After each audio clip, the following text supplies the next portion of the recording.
nosotros vivimos un momento muy importante, no solamente para Latinoamérica, sino para el mundo entero, y finalmente llegamos a un acuerdo. Más de 195 naciones lograron ponerse de acuerdo y acordar, suscribir el documento que nos va a permitir enfrentar en una forma más conjunta, más orquestada, el enorme desafío que tiene el mundo entero sobre cambio climático. Entonces, damos un minuto para que Cristiana se nos incorpore y ya casi vamos a empezar oficialmente el webinar.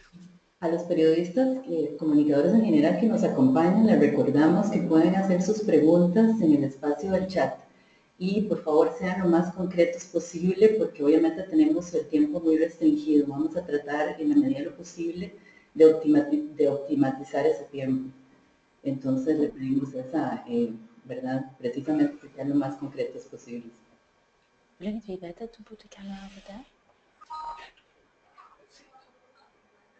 Okay. It's just because.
Hola, ¿qué tal?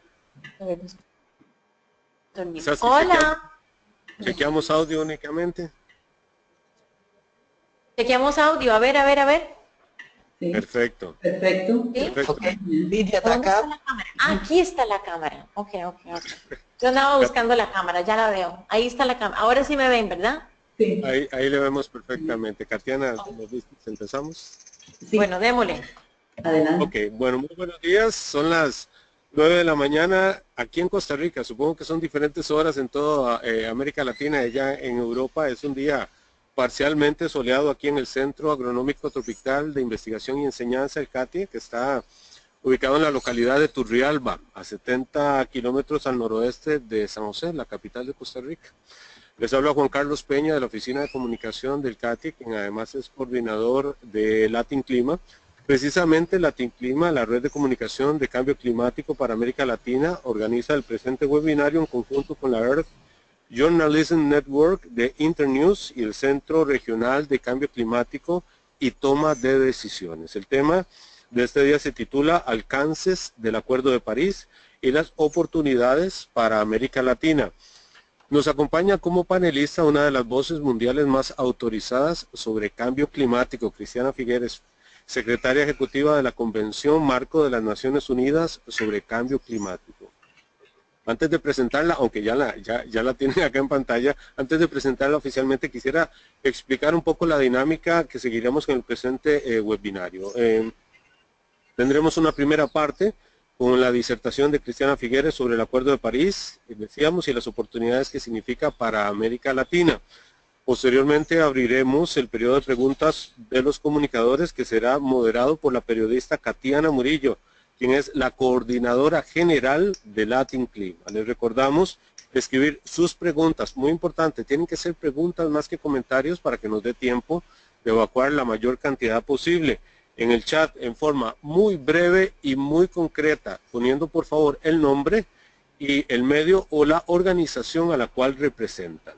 Queremos indicarle que el webinario será grabado y podrá ser consultado posteriormente en el sitio www.latinclima.org.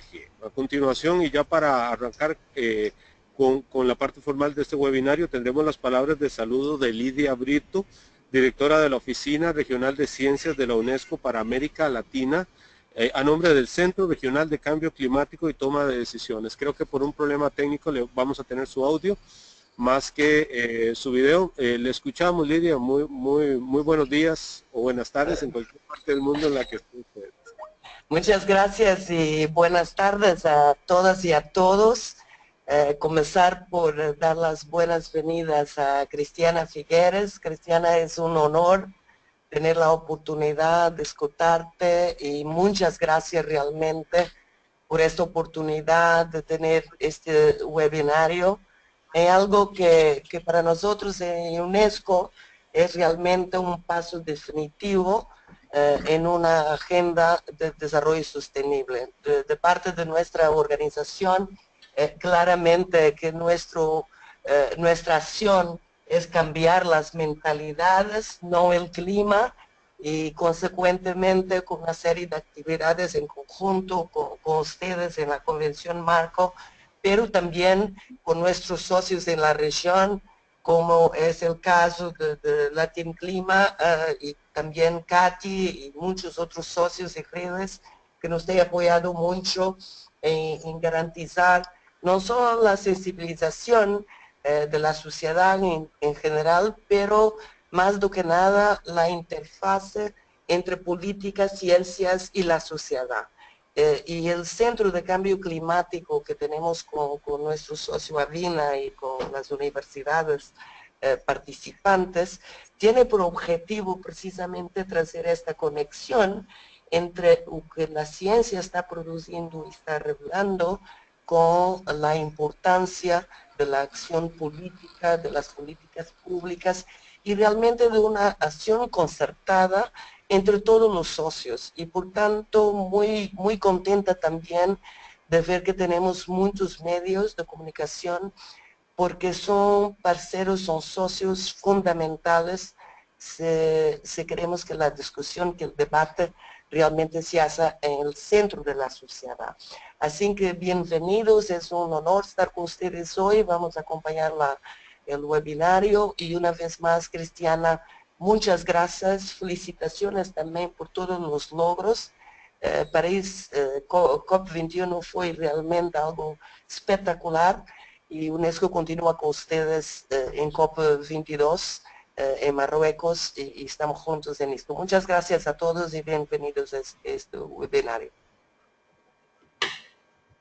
Muchas gracias, Lidia, por sus palabras. Vamos de una vez al grano. Cristiana Figueres es una antropóloga costarricense con gran carisma, empuje y capacidad de diálogo, quien lideró desde la ONU las negociaciones de 195 países en la Conferencia de las Partes, COP21 en París, que condujeron al primer acuerdo global vinculante que busca un incremento en la temperatura global del planeta por encima de los 2 grados Celsius. El acuerdo deberá ser ratificado por los gobiernos firmantes el próximo 22 de abril, no en vano.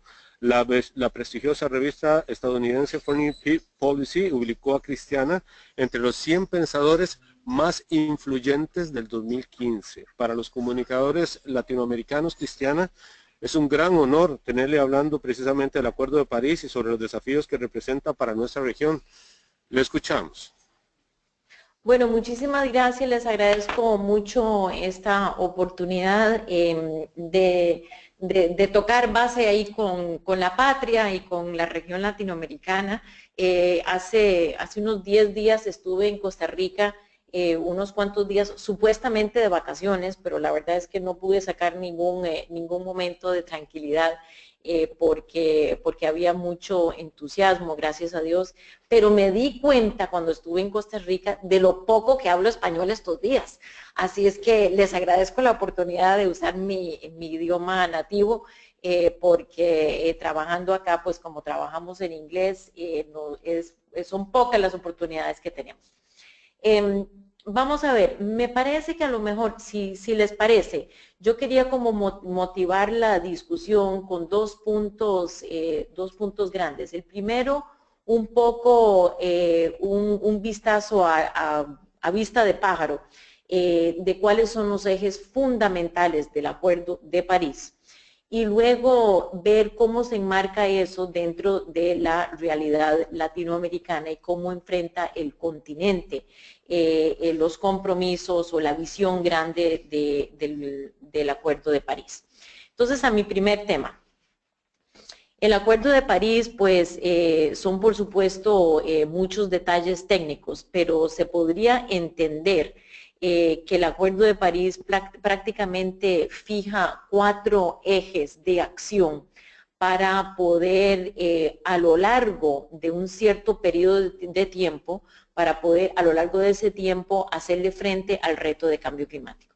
Y los 4 ejes diría yo que son, número 1, el fundamento, si quisiéramos, la fundación, son los diferentes planes nacionales de cambio climático que fueron presentados hasta el momento de París por 189 y ahora uno más, entonces un total de 189 países alrededor del mundo, de los 195 que tenemos, en que cada país hizo un ejercicio de revisión a lo interno, que de acuerdo a su realidad política, técnica, económica y financiera, pudo identificar a dónde, desde una perspectiva de coherencia y de consistencia con su plan nacional de crecimiento, con su plan nacional de desarrollo, a dónde podía contribuir a los esfuerzos globales. Pero muy importantemente, que esa contribución sale de una revisión y de un análisis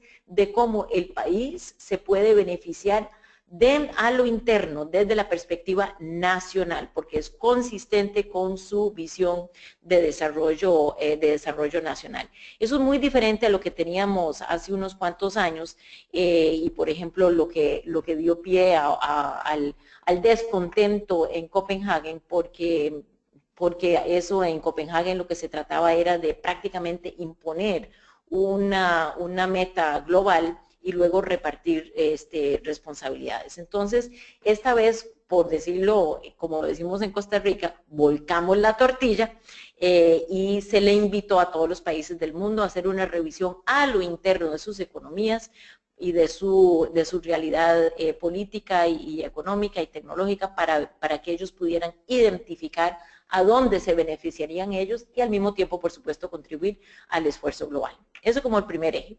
El segundo eje es que al haber reconocido que la suma total de todos esos planes nacionales de cambio climático no nos iban a llevar a lo que dicta la ciencia para el nivel global de descarbonización que necesitamos, entonces, si bien se respetó y se abrió el espacio para que cada país pusiera su contribución, se entiende que estas contribuciones no son el final del trayecto, sino que son el primer paso del trayecto, el primer paso de lo que las economías pueden hacer ahora en este momento, pero que se entiende que se construye un camino de esfuerzo progresivo en donde cada 5 años se va a tomar una pauta o un momento para revisar cómo vamos progresando hacia los niveles de descarbonización que son necesarios y que cada país, se presupone que cada país va a incrementar su contribución nacional. Entonces tenemos los planes, como decir, la partida, tenemos el camino de esfuerzo progresivo como el eje número 2. Número 3, tenemos el destino final. Yo les recuerdo que ninguno de nosotros sale a caminar, ni se monta en una bicicleta, ni se monta en un autobús, ni en un tren, ni nada, sin saber para dónde vamos. Entonces, si bien siempre tenemos un punto de partida, un camino, pues también tenemos que tener un destino final. Y esa misma lógica es la que impera dentro del Acuerdo de París, que tenemos el punto de partida, esfuerzo colectivo, tenemos un camino de esfuerzo progresivo y tenemos un punto final, un destino final. Ese destino final se determina dentro del Acuerdo de París como para haber logrado para la segunda mitad del siglo, ojalá antes, pero ciertamente para la segunda mitad del siglo, haber restablecido el balance ecológico entre lo que estamos emitiendo en gases de efecto invernadero y lo que el planeta puede absorber naturalmente. Háblese de la cobertura forestal, háblese de las tierras, de toda la absorción natural del planeta. Eso como nuestro destino final. Eso se llama en inglés zero net o net zero o cero neto, emisiones netas, cero neto en el sentido no que nos vamos a cero emisiones, sino que cero neto en el sentido de que la emisión no puede ser mayor que la absorción. Y finalmente, y muy importantemente, el cuarto eje es todo lo que tiene que ver con adaptación. Y un compromiso ahí de todos los países de incrementar la pauta de la adaptación, porque como nos hemos tardado en hacer la mitigación y entre más nos tardemos, entre más lento hagamos esa mitigación, pues más va creciendo la adaptación. Entonces ya la adaptación es inevitable porque ya tenemos impactos trasiegos, sobre todo en los países en desarrollo que son inevitables y tenemos que prepararnos para una adaptación. Por supuesto que todos esos cuatro ejes están fundamentados en el apoyo financiero y tecnológico que le puedan brindar los países del norte a los países del sur. Eso, digamos, para poner el Acuerdo de París en términos relativamente simples, y si quisieran que use una sola frase para resumir el esfuerzo o la meta, el propósito del Acuerdo de París, el propósito del Acuerdo de París es desligar el crecimiento económico del crecimiento de gases de efecto invernadero. Porque si nos damos cuenta, a lo largo de los últimos 100, 150 años, todo el crecimiento económico que hemos tenido, que dicho sea de paso, lo han aprovechado más los países industrializados que los países en desarrollo, pero todo el desarrollo económico que hemos tenido ha venido mano a mano con el crecimiento en las emisiones de gases de efecto invernadero. Y de lo que se trata el Acuerdo París es de desligar esas dos curvas, de por supuesto seguir apoyando a los países en desarrollo para que puedan seguir su crecimiento económico, social, pero que eso no venga con una curva paralela de emisiones, sino que la curva de emisiones de gases de efecto invernadero vaya hacia la baja, mientras la curva de desarrollo económico y social vaya hacia la alza. Bueno, eso en cuanto al Acuerdo de París, y luego podemos con las preguntas entrar en más detalles si quisieran.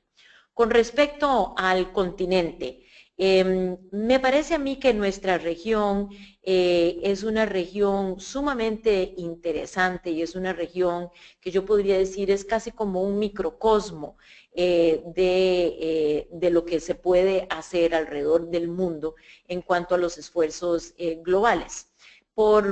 Me parece que por lo menos 5 razones. La primera, porque la región es quizá de todas las regiones del mundo, es la región que ha logrado más desarrollo humano con mejores índices de desarrollo humano, tanto en escolaridad, en salud, en infraestructura, en estabilidad política, etcétera, etcétera, más desarrollo humano con relativo a unas bajas emisiones. En otras regiones tenemos un desarrollo humano que ha tenido unas emisiones de gases de efecto invernadero relativamente altos. En nuestro continente, gracias principalmente a nuestro recurso hídrico, que está como la base de nuestra generación eléctrica, y gracias a nuestra cobertura forestal, que en algunos países hemos protegido mejor que otros, pero gracias a nuestra cobertura forestal, pues hemos logrado un desarrollo humano bastante respetable, por supuesto que hay que mejorar, pero bastante respetable como promedio, y con emisiones de gases de efecto invernadero relativamente bajas. Eso lo que nos indica es que estamos ya en una posición de relativa ventaja con respecto a ese desligue que yo estaba hablando antes, de poder desligar la curva de crecimiento económico de la curva de los gases de efecto invernadero. si es que continuamos el patrón que hemos tenido. Por supuesto que la región se enfrenta a un reto que es la carbonización progresiva de su matriz energética y una deforestación en la región que podría exactamente contradecir esas dos trayectorias y llevarnos a una curva de crecimiento muchísimo más alto de emisiones. Entonces, estamos bien, digamos, pero la pregunta es si vamos a seguir estando bien o si estamos bien y vamos mal. Ahí hay una encrucijada y por eso digo yo, es el primer aspecto en el cual la región es un microcosmo del planeta, porque es la misma pregunta que el resto de las regiones tienen que enfrentar. El segundo aspecto en el cual la región es un microcosmo, representa el esfuerzo global, es nuestra extrema vulnerabilidad. Desde el deshiele de los glaciares en la región andina hasta las sequías que estamos teniendo en nuestros territorios más calientes, las inundaciones, por supuesto, las tormentas tropicales y el alza en el nivel del mar y la desaparición de ciertas especies marinas y terrestres y por supuesto de nuestros corales, pues ahí todo eso representa la vulnerabilidad de la región que representa un cierto microcosmo de la vulnerabilidad del resto del planeta y la urgencia que tenemos de hacerle frente a este reto. El tercer aspecto en el cual me parece que Latinoamérica es un punto muy interesante, un microcosmo, un ejemplo para el mundo, es en el liderazgo político que hemos tenido. Solo viendo los últimos años, digamos los últimos 10 años, pues ustedes recordarán que Brasil y Costa Rica tuvieron un liderazgo impresionante en todo lo que fue el diseño del mercado de carbono, del mecanismo de desarrollo limpio y del protocolo de Kioto. Ahí esos dos países latinoamericanos pues tuvieron la verdad una voz cantante en el desarrollo conceptual de lo que fue el protocolo y sus instrumentos de mercado. Luego, por supuesto, ustedes se acordarán que la primera COP que tuvimos después de la COP de Copenhague fue la COP en Cancún con un liderazgo destacado del gobierno de México, en donde pasamos de la COP más sufrida a una COP exitosa en que se logró reencauzar el rumbo de las negociaciones.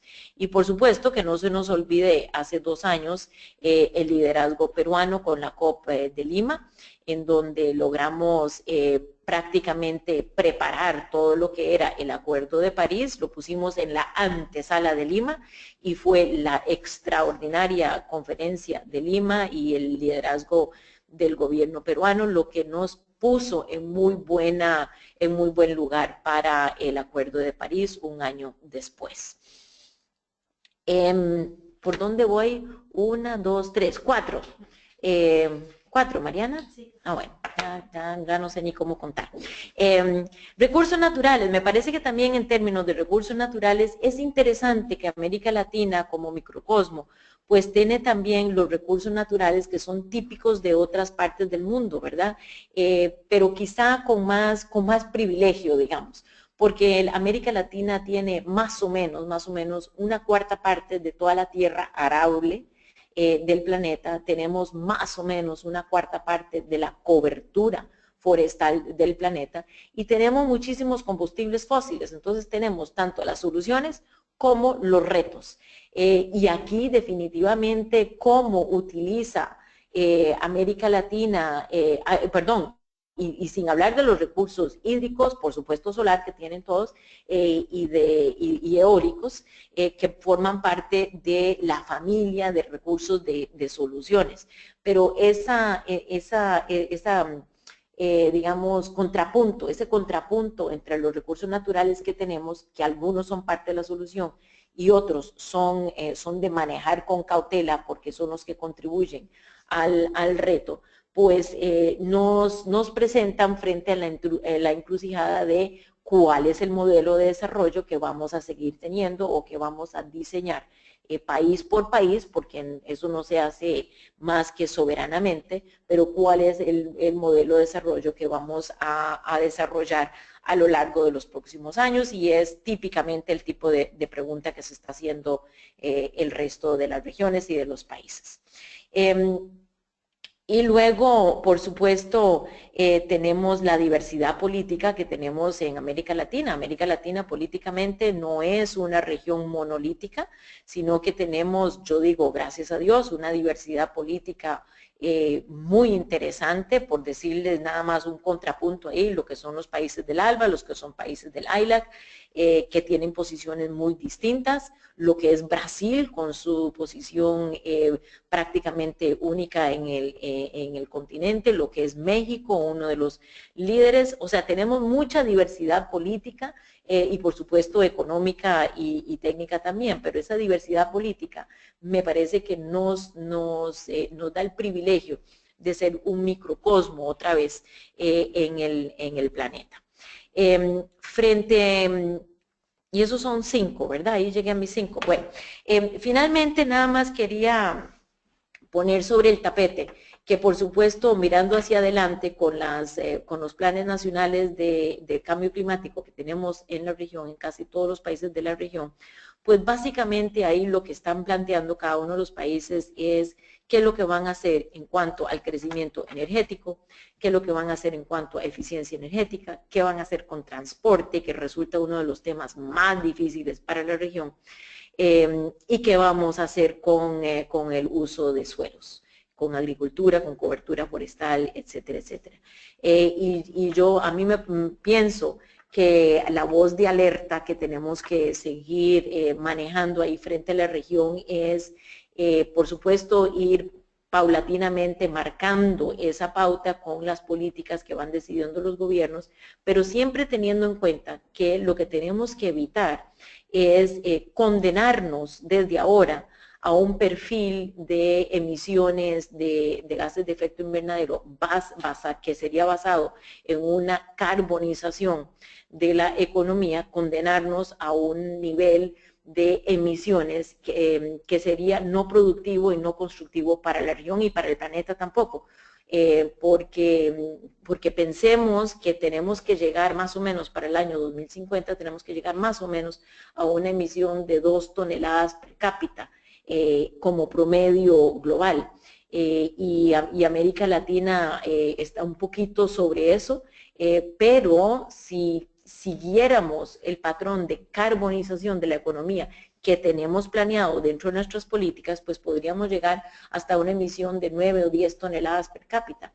Eso no puede ser, porque con eso estamos condenando a las poblaciones más vulnerables de la región y del resto del mundo a nunca poder salir de la pobreza.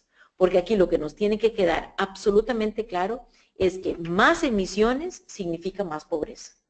Y es esa ecuación que nos quede muy claro. O sea, en más emisiones igual más pobreza. ¿Por qué? Porque más emisiones significa una desestabilización, una incrementada desestabilización del sistema atmosférico, lo cual tendría impactos naturales sobre la región que nos obligarían a un constante reconstruir de toda la infraestructura básica, reconstruir hogares, reconstruir hospitales, reconstruir iglesias, reconstruir carreteras, constantemente estar reconstruyendo y usando los recursos del gobierno, que en ningún país sobran, simplemente para reconstruir lo básico de las poblaciones.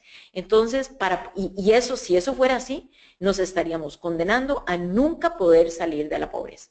Por eso es que tenemos que tener en cuenta que aquí estamos frente a una encrucijada muy clara.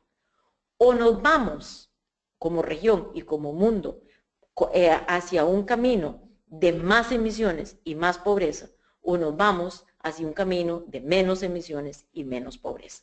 Y eso son básicamente, esa es la encrucijada frente a la cual estamos y la que vamos a decidir no en los próximos 30 años, lo vamos a decidir en los próximos 5 o 10 años. Es una decisión inmediata. Bueno, yo termino ahí para ver qué preguntas tienen.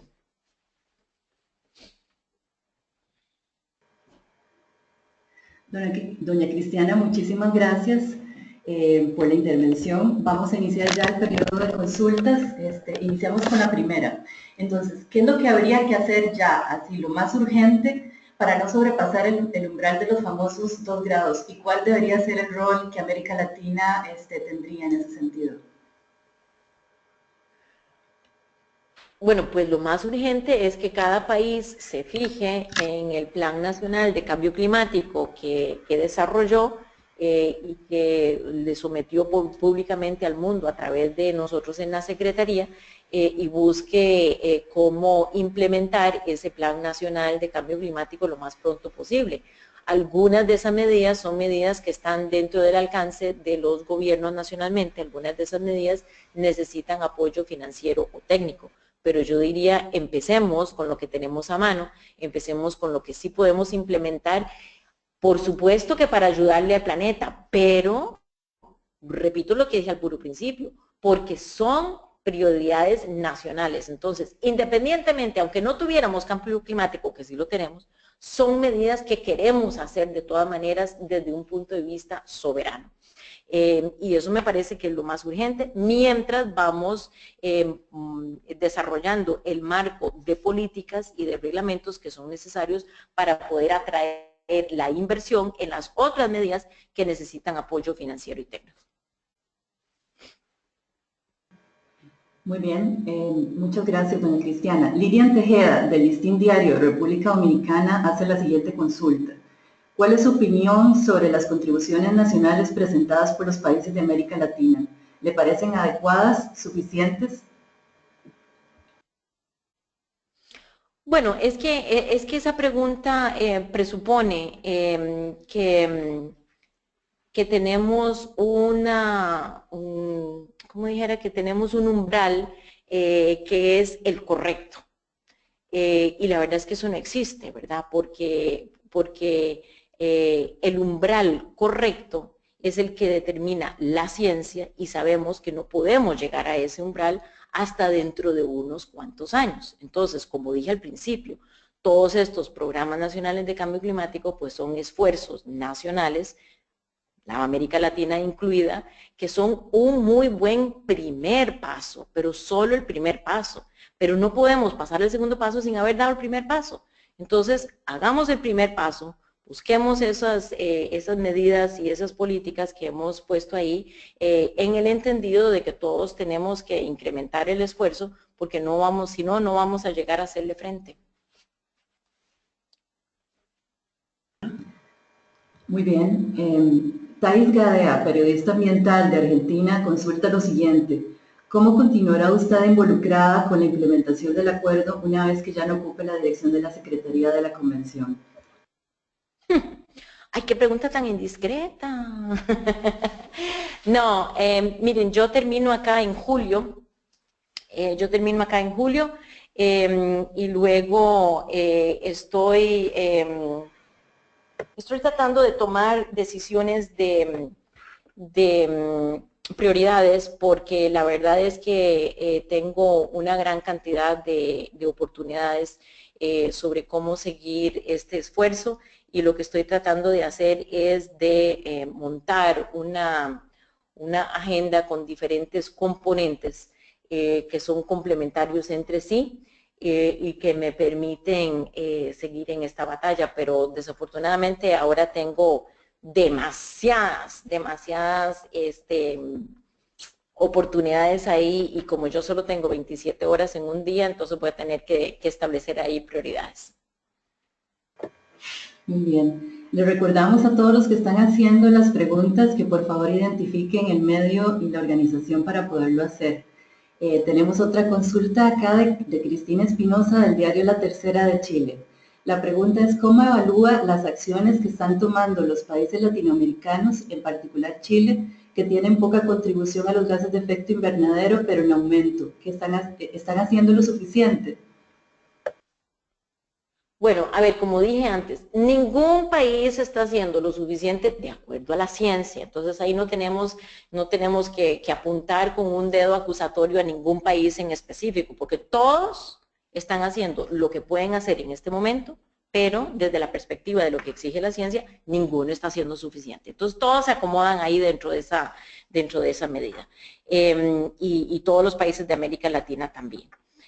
Con Chile, me parece que el esfuerzo que está haciendo Chile en cuanto a la energía renovable y a ponerle un precio al carbono y a un mercado de carbono es un esfuerzo de veras impresionante y porque como sabemos, eventualmente tendremos que llegar a poder internalizar los efectos de cambio climático dentro de la economía global y eso se hace a través de ponerle un precio al carbono, sea con un esquema de transacciones, o sea, con un impuesto al carbono, o bueno, algunas otras medidas que se están probando ahí, pero ese esfuerzo de Chile de tener esa medida es un esfuerzo de liderazgo, puesto que no son todos los países los que lo están haciendo todavía, pero todos vamos caminando en esa dirección. Adriana Pérez Girso, periodista del diario El Nuevo Día de Venezuela, hace la consulta de si Venezuela presentó su Plan Nacional para el Cambio Climático, ya que dice que tienen acceso limitado a esa información. Sí, por supuesto, Venezuela lo presentó y lo pueden ver en la página web de nosotros. Mariana, ¿te acuerdas cómo se llama? ¿Dónde está? Simplemente van a Google y ponen en Google. No, yo sé cómo se llama la página de nosotros, pero ¿dónde? Ah, ¿en español está también? En español. Ah, ok, a ver. Bueno, no están, algunos países lo han presentado en español y en inglés, o van a estar en inglés, pero van a la página unfcc.int. Con 3 Cs, porque si lo ponen dos no aparecemos, UNF de Framework, de Figueres, sí. UNFCCC.int es nuestra página web. Y luego buscan la ventana que pone procesos y reuniones y ahí muy claro encontrarán INDCs, INCD, registro, portal INDCs. Y ahí encuentran todos los países por orden de presentación y encontrarán los PDFs con los planes de cada país. Si mal no me acuerdo, Venezuela presentó su programa en París, ¿verdad? En la COP, sí. Sí, en la COP directamente. El último día, sí. Muy bien. María José Pacha, de CDKN, realiza un comentario. Desde la Alianza Clima y Desarrollo, nos parece preocupante que las metas de los países en América Latina, que los INDCs dependan de financiamiento externo, por ejemplo, en el caso de Perú. Tal vez refiriéndose un poco al tema precisamente de que América Latina siempre ha dependido de financiamiento, cómo lograr esas metas climáticas en ese aspecto, cómo tratar de depender cada vez menos de ese financiamiento e incluir realmente lo que son esas metas climáticas incluso en los planes de desarrollo de los países, que es todo un reto en la región. Mire, yo no he sacado el número solo para América Latina porque nosotros tenemos la responsabilidad de los 195 países.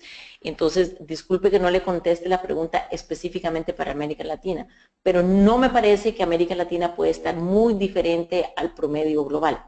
Y en la cuantificación de todos los INDC, los Programas Nacionales de Cambio Climático, solamente el 25% de las reducciones que están contempladas en esos programas son reducciones que están que dependen de algún tipo de financiamiento externo.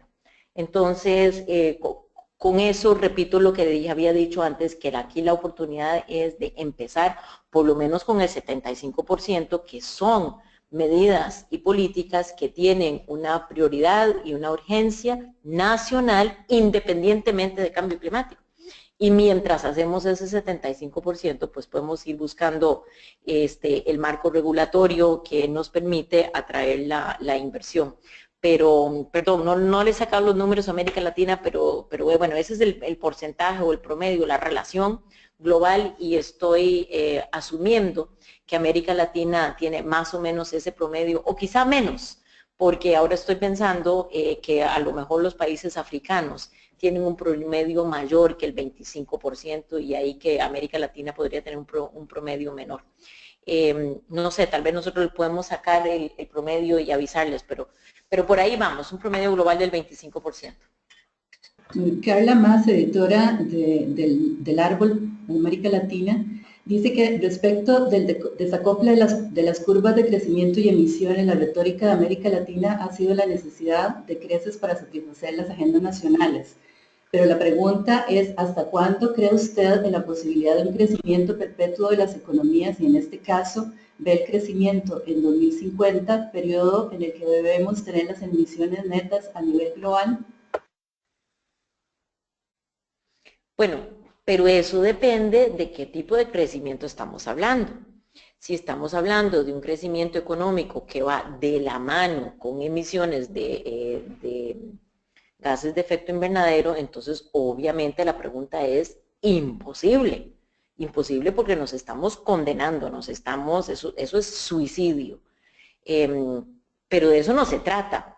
De lo que se trata, como dije al puro principio, es precisamente de desligar esas dos curvas. Porque nadie cuestiona que los países en desarrollo, todos los países de América Latina, sin ninguna excepción, y los otros países en desarrollo en otras regiones, tienen que seguir su crecimiento económico, puesto que ninguno ha salido de la pobreza. Eso nadie lo cuestiona. Lo que sí se apunta es que ese crecimiento económico tiene que desligarse de las emisiones de gases de efecto invernadero. Y eso no es fácil de hacer, porque además, ¿cuál país hay por ahí que es un modelo de haber hecho ese desligue? La verdad es que hay muy pocos, ¿verdad? Está tal vez ahí Islandia, que lo ha logrado. ¿Quién más? Bueno, no sé, la lista es corta en este momento, pero ningún país en desarrollo. Entonces, hay un reto muy grande, pero les voy a decir por otro lado. Imagínense que aquí lo que tenemos es un proceso relativamente paralelo en el sector de energía, por lo menos, a lo que tuvimos en el sector de informática y de comunicaciones. Yo les recuerdo que hace 30 años, porque yo ya tengo 60 y me acuerdo muy bien, hace 30 años el único teléfono celular que teníamos era un aparato que pesaba 3 libras, se llamaba el ladrillo, porque él tenía el tamaño de un ladrillo, pesaba como un ladrillo.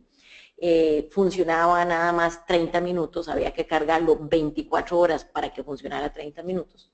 Y no tenía, por supuesto, ninguna capacidad de computadora ni nada. Bueno, hoy, 30 años más tarde, todos los telefonitos que ustedes andan en sus carteras o en sus bolsillos, si son hombres, tienen una capacidad de por lo menos 1000 veces la capacidad que tenía ese teléfono, el ladrillo, hace 30 años. Esa gran transformación que hemos tenido en comunicación y en computación, esa evolución tecnológica es el mismo tipo de evolución que tenemos que tener en el sector energético y que ya estamos empezando ahí.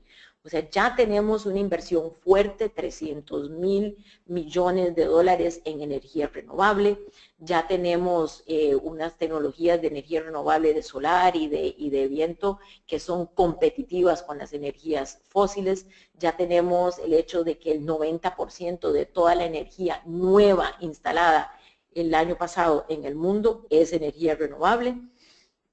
Ya tenemos grandes avances en todo lo que es almacenamiento de energía, ya tenemos un proceso de descentralización de la energía, porque antes todo estaba centralizado en estas plantas grandes de generación, y hoy con la energía renovable, pues podemos, cada residencia, cada casita puede ser una planta de generación eléctrica independiente, tenemos una descentralización.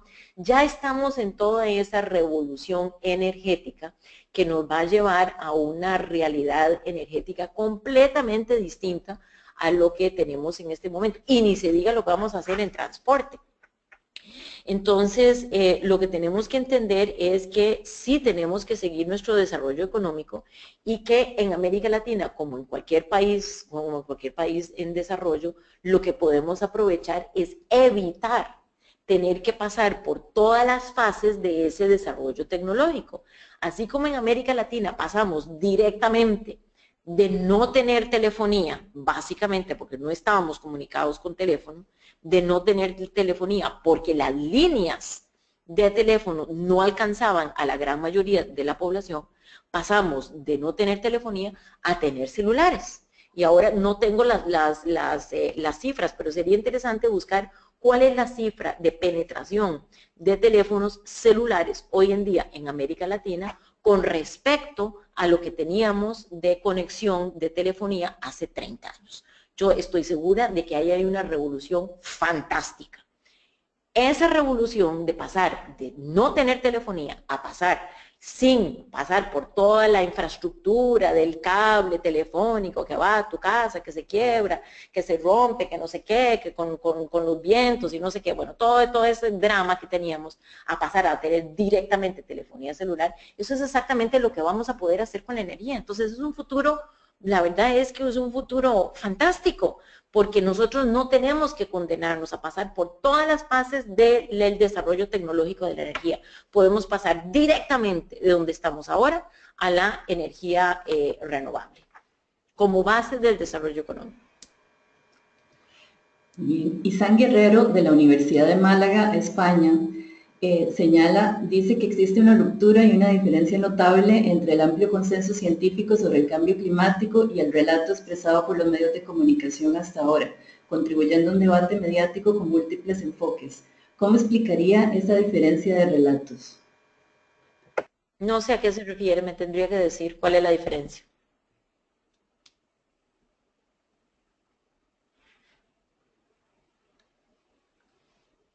¿Aló?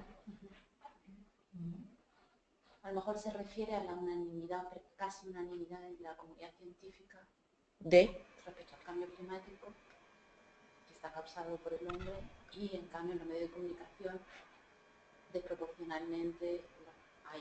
Bueno, Mariana sugiere que a lo mejor aquí a lo que se está refiriendo es que los científicos tienen 97% de certeza sobre el cambio climático, que es una certeza que no existe en ninguna otra ciencia, o sea, ni siquiera en la ciencia médica o ninguna otra ciencia médica tenemos 97% de certeza sobre nada, y que los medios no reflejan esa certeza.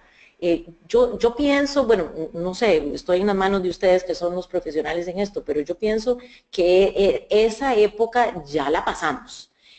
O sea, todo lo que era tanto de prensa como de algunos ahí científicos cuestionables, que decían que esto no existía, que no sé, que esto era un invento, que era un no sé qué más. Yo sinceramente ya esa prensa ya no la leo, o tal vez es que a mí no me llega, pero yo veo, por ejemplo, si ustedes hacen un recuento de la prensa que reportó sobre el Acuerdo de París, es una prensa que ha entendido, esto no es un tema fácil. Yo más bien les agradezco a ustedes el tiempo que le invierten a este tema, porque esto es un tema muy complejo. Esto no es como reportar sobre el matrimonio de María con José de ayer. Esto es un tema sumamente complejo, es difícil de entender, tiene muchísimos componentes y es muy difícil de explicar en un idioma que lo entiendan sus lectores o sus televidentes o sus oyentes. Muy difícil. Entonces, a mí me parece que el rol de la prensa es un rol sumamente importante, porque nosotros dependemos, los científicos, dependemos de ustedes para que ustedes nos traduzcan estos mensajes a lenguaje que pueda ser fácilmente entendido en la calle.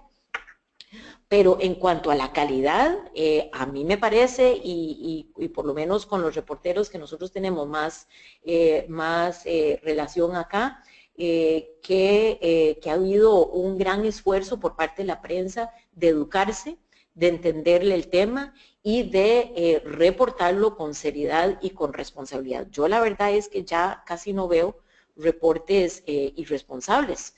Y me parece que aquí al César lo que es del César. Esto es un gran esfuerzo por parte del sector de prensa, y yo les agradezco el esfuerzo. La verdad es que es esa la contribución de ustedes, así como cada uno pone su granito de arena en la playa, cada uno de los países pone su programa de cambio climático, nosotros ponemos nuestro esfuerzo desde la Secretaría. El esfuerzo de ustedes es precisamente eso, entender el tema y reportarlo responsablemente. Así es que yo, más bien, en vez de criticar, les agradezco.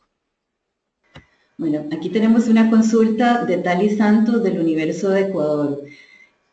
Tali plantea, ¿cómo es que ciertos países, a la par de que presentaron sus contribuciones nacionales, también han continuado con sus planes de mayor explotación petrolera en áreas de reserva, como es el caso de Ecuador con el Yasuní? Con el Yasuní. Sí, bueno, es que yo no sé si entre todos ustedes, me dice Mariana que hay 250 personas aquí conectados. Si entre los 250 que hay ahí y las 3 que estamos aquí hay un ser humano que sea perfecto, que por favor levante la mano. Porque la verdad es que aquí no hay perfección, ¿verdad? No hay perfección ni a nivel de ser humano, ni hay perfección a nivel de gobierno. Y yo la verdad es que le tengo mucha confianza a la sinceridad de los esfuerzos. Yo sé que esto no es una transformación de la noche a la mañana. Yo sé que hay esfuerzos que se vienen dando desde hace mucho tiempo, que hay movimientos, que hay dependencia económica, etcétera, etcétera, etcétera, que no nacieron ayer, que vienen desde atrás. Y que todos esos países que tienen recursos petroleros o de combustible fósil, pues la tienen más difícil. Miren, yo nací en Costa Rica. Costa Rica tiene la gran bendición de haber nacido como país sin recursos petroleros y sin combustibles fósiles, que a lo mejor al principio de nuestro desarrollo fue una razón de la pobreza de Costa Rica, porque no teníamos eso. Pero hoy en día, la verdad es que podemos agradecerle a la madre naturaleza que los recursos naturales nuestros son el sol, el viento, el agua, y la biodiversidad que tenemos. Pero no todos los países tienen esa gran oportunidad. Hay otros países que tienen recursos naturales petroleros o de carbón, gas, petróleo, carbón, qué sé yo, los otros recursos de combustibles fósiles, y que han dependido de esos recursos fósiles para la vértebra de su desarrollo económico durante muchísimos años. Entonces, el desligarse de eso y el poder, número uno, cambiar la generación eléctrica dentro del país, el poder cambiar el ingreso económico y transformar completamente su economía nacional, no es algo que se logra del día para la mañana. Pero yo sí creo que, visto lo que vimos en París, todos los países están conscientes de que aquí hay que hacer un gran esfuerzo y que lo tenemos que hacer todos en conjunto y que lo vamos a ir haciendo paulatinamente. Yo estoy muy impresionada con el anuncio que salió hace 10 días de el Reino de Arabia Saudita, el exportador de petróleo más grande del mundo, que anunció que ellos, entendiendo que vamos hacia una economía descarbonizada, que ellos van a vender sus recursos petroleros, los van a vender, los están poniendo en el mercado, porque quieren, con la venta de esos recursos petroleros, quieren capitalizar un fondo de 3.000 billones, o sea, 3 trillones en inglés, creo que es así, ¿verdad? 3.000, no, 3 trillones. En inglés son 3 billones. ¿Y qué son 3 trillion? Son 3 billones en español. No, porque eso serían 3 billion. No, porque billion en inglés es trillones. Bueno, Mariana me está diciendo que son 3 billion. Yo les digo, en inglés son 3 trillion. Ustedes lo traducen. Ok. 3 billones dice Mariana, yo le digo trillones, ustedes ponen ahí lo que sea correcto, pero de todas maneras, quieren capitalizar ese fondo con la venta de sus recursos petroleros para poder preparar a su país para un futuro que no depende de la exportación de recursos petroleros. O sea, yo les digo, esto es un ejemplo de un liderazgo importantísimo del país exportador más grande de petróleo del mundo, que está viendo hacia adelante, está viendo la visión de largo plazo y se está empezando a ajustar. Esto no quiere decir que van a dejar de consumir petróleo mañana o pasado, pero sí quiere decir que se están preparando para una transición organizada, planeada, a lo cual la economía de ese país se va a ir ajustando poco a poco. Y aquí tenemos una consulta de Ramiro Fernández de la Fundación Avina. Ramiro señala, ¿cuál es el rol del sector privado y la sociedad civil en los próximos 5 años para fortalecer el camino de bajas emisiones y reducción de la pobreza? Bueno, importantísimo, y la verdad es que el Acuerdo de París pues no hubiera salido si no hubiera sido por el apoyo del sector privado, del sector de inversiones, del sector de seguros, de la sociedad civil. Aquí lo que fue, una de las muchas cosas que fue muy diferente de París con respecto a Copenhague, es que aquí hubo una movilización de todos los sectores, en todos los países, que eso no lo teníamos en Copenhague. En Copenhague eran nada más los gobiernos centrales o los gobiernos nacionales. Y ahora, a lo largo de los últimos 6 años, pues hemos logrado tal vez educar, motivar, movilizar a todos los sectores en todos los países para que todo el mundo llegara a la conclusión que la verdad es que por lo menos en el mediano y en el largo plazo todos nos beneficiamos con descarbonizar la economía y con incrementar nuestra resiliencia, que son los dos ejes de la convención. Y ese apoyo que tuvimos del sector privado y sobre todo del sector de inversionistas, ¿verdad? Porque esos inversionistas que son los que manejan el mercado de capitales, ellos son los que van a definir hacia dónde van esos flujos de capital, y el hecho de que ellos decidieron que esta transición tiene que darse, pues fue uno de los mayores empujes para el Acuerdo de París.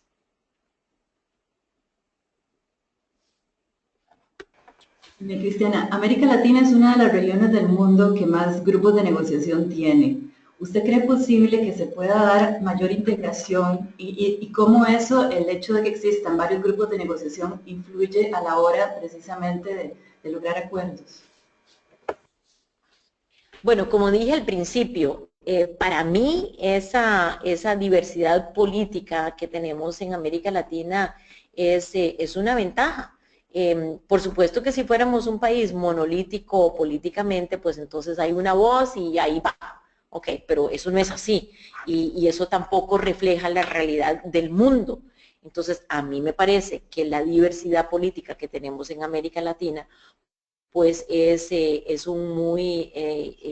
positivo y es constructivo, porque quiere decir que la región tiene que conversarse entre sí y llegar a ciertas posiciones mancomunadas o ciertas posiciones en común para poder entonces llegar frente a las otras regiones. Entonces ahí vamos dentro de la región limando asperezas, porque la verdad es que en una negociación, ni siquiera en una negociación entre 2 partes, pero sobre todo en una negociación entre 195 partes, pues nadie sale exactamente con el 100% de lo que quería, pero tampoco nadie puede salir con el 0% de lo que quería.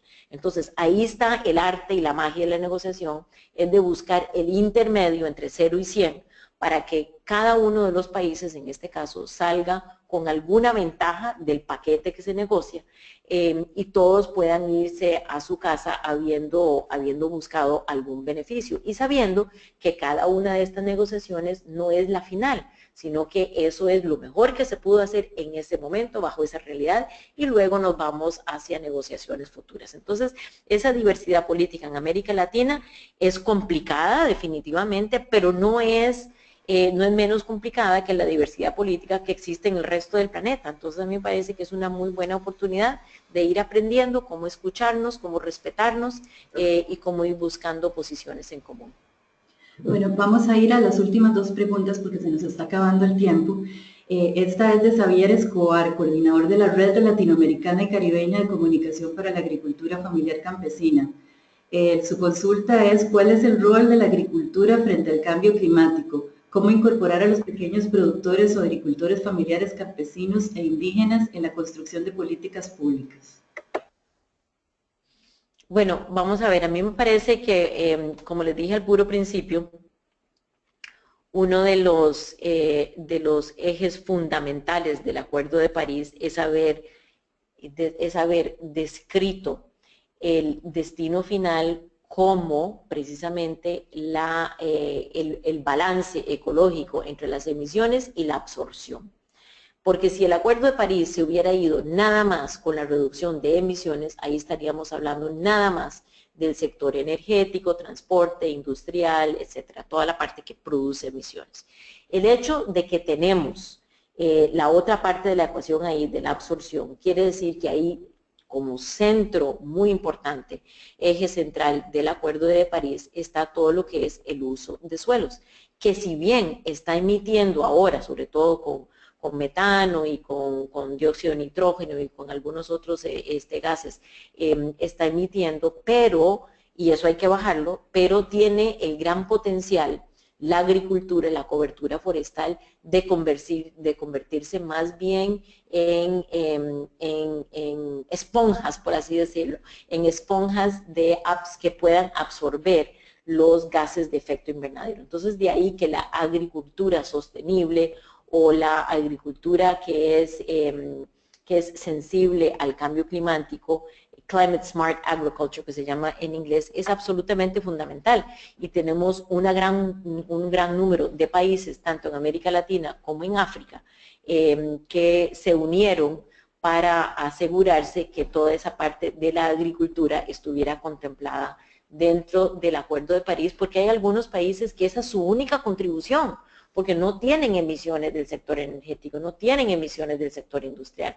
Lo único que pueden contribuir es la parte agrícola, y por supuesto que ellos no solo quieren contribuir con eso, sino que quieren beneficiarse. Entonces, si podemos utilizar las diferentes metodologías que tenemos de enriquecer los suelos, de proteger nuestra cobertura forestal, de regenerar las tierras que están degradadas, todas esas metodologías que están de acuerdo a los esfuerzos de cambio climático y que le ayudan al planeta, pero lo más importante desde la perspectiva de estos países es que le ayuden al país, porque estos países dependen en gran medida para su subsistencia de su producción agrícola. Incluso muchas veces esos países dependen de la agricultura para su subsistencia interna y para su exportación, o sea, para sus ingresos económicos de exportación. Entonces, eso está ahí contemplado y es una parte fundamental tanto de la ecuación del destino final como de las actividades. Ahora, en cuanto a cómo llevar eso hasta que se beneficien los agricultores específicamente, ya eso no está dentro del ámbito del Acuerdo de París, porque acuérdense que el Acuerdo de París funciona a nivel global y ya las políticas y las medidas de cómo se aplica todo esto a los pequeños agricultores, a los indígenas, que son la gran mayoría de nuestros agricultores, a las indígenas, las mujeres, que son la gran mayoría de nuestros agricultores del mundo, cómo eso se aplica, ya eso es responsabilidad de cada uno de los países. Martín D'Ambrosio, periodista argentino que escribe sobre temas de cambio climático, consulta lo siguiente. Argentina anunció junto con el cambio de gobierno la elaboración de un nuevo compromiso. ¿Hasta qué punto es válida este tipo de revisión? Absolutamente válido. Cada país es soberano y cada país tiene el derecho de decidir cómo va a contribuir. Bueno, hemos llegado al final, lastimosamente, del tiempo se nos fue volando. Antes de darle el pase a mi compañero Juan Carlos Peña, yo quisiera agradecer una vez más a doña Cristiana el haber sacado este ratito con los periodistas latinoamericanos, que es realmente importante para nosotros porque necesitamos definitivamente analizar una serie de temas desde todo punto de vista. Y sobre todo en una región tan vulnerable, tan heterogénea como la nuestra, donde necesitamos precisamente más integración y unirnos entre todos para buscar soluciones. Le doy entonces la palabra a Juan Carlos. Gracias, Katiana. Solamente hacer eco de sus palabras. Agradecemos a Cristiana Figueres. Sabemos que es una persona altamente ocupada y el haber dedicado este espacio y este tiempo para contestar las principales inquietudes de la prensa latinoamericana es altamente gratificante, muy importante para nosotros.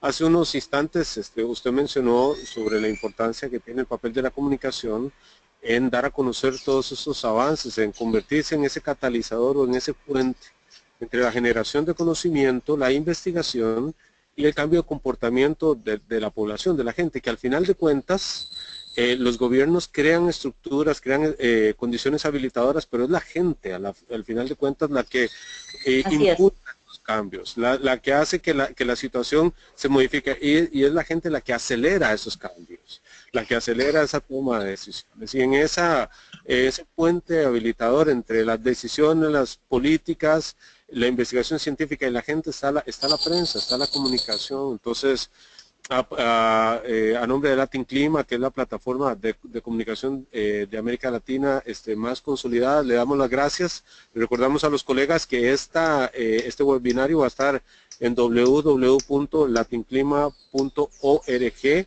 y que además esta plataforma les va a estar dando y dotando de información, de capacitación y de información de calidad validada. Información que nos va a nutrir a nosotros y nos va a permitir nutrir a la gente también de esa información. De nuevo, muchas gracias y esperamos que, aunque es la primera, no sea la última, que estemos en contacto siempre.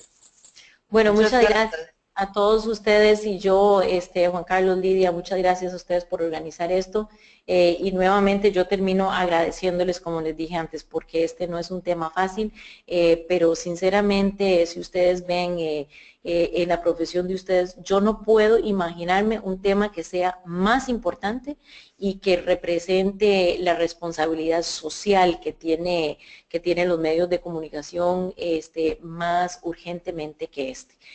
Así es que yo les agradezco todo el esfuerzo que le ponen y nosotros aquí desde nuestra perspectiva pues siempre anuentes a colaborar con ustedes.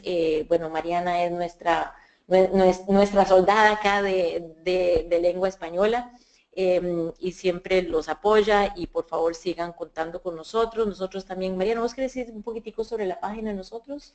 Sí, ya saben que las informaciones de la Convención Marco están disponibles en 3 idiomas, en inglés, por supuesto, que como dijo Cristiana, la lengua del trabajo, de las negociaciones, pero también en francés y en español, claro que sí. Y ya saben que cualquier cuestión que tengan para el Departamento de Comunicación la pueden hacer llegar al email press@unfcc.int, o sea, prensa, pero en inglés, @unfccc.int, y estaremos encantados de ayudarle. Muchas gracias. Agradecer también a Paula Bianchi, coordinadora de comunicaciones del Centro Regional de Cambio Climático y Toma de Decisiones. Ella ha sido también, como dijo usted, la soldado de este webinario, atendiendo a las cientos y cientos de colegas que intentaron conectarse. Teníamos una capacidad limitada y no pudimos atender a todos ellos y a todas ellas, pero sé que a través de la grabación de este video que hemos hecho, vamos a poder llegar a impactarle a un montón de gente, porque nosotros somos los que hacemos el cambio, somos las personas, no son las estructuras, no son los medios, somos nosotros. Entonces a todos los colegas, comunicadores y comunicadoras de América Latina, de nuevo muchísimas gracias por estar con nosotros y que esperemos de nuevo encontrarnos en estos campos virtuales para hacer crecer este tema y para hacer que el cambio suceda. Muy bien, muchísimas gracias a todos. Saludos a mi patria. Adiós, gracias.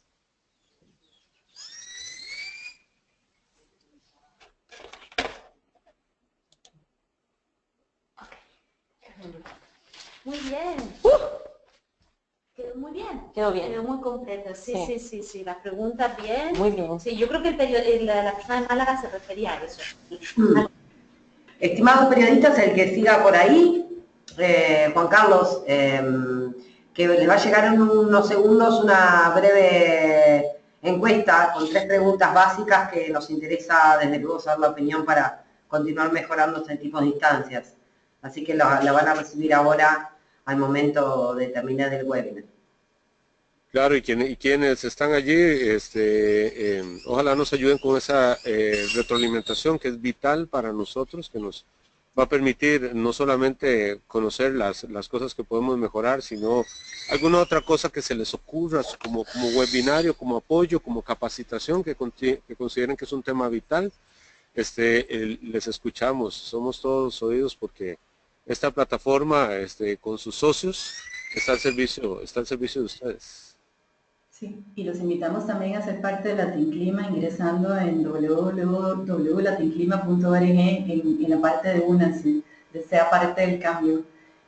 Muchísimas gracias de nuevo y estamos en contacto para mayores, para más experiencias de este tipo.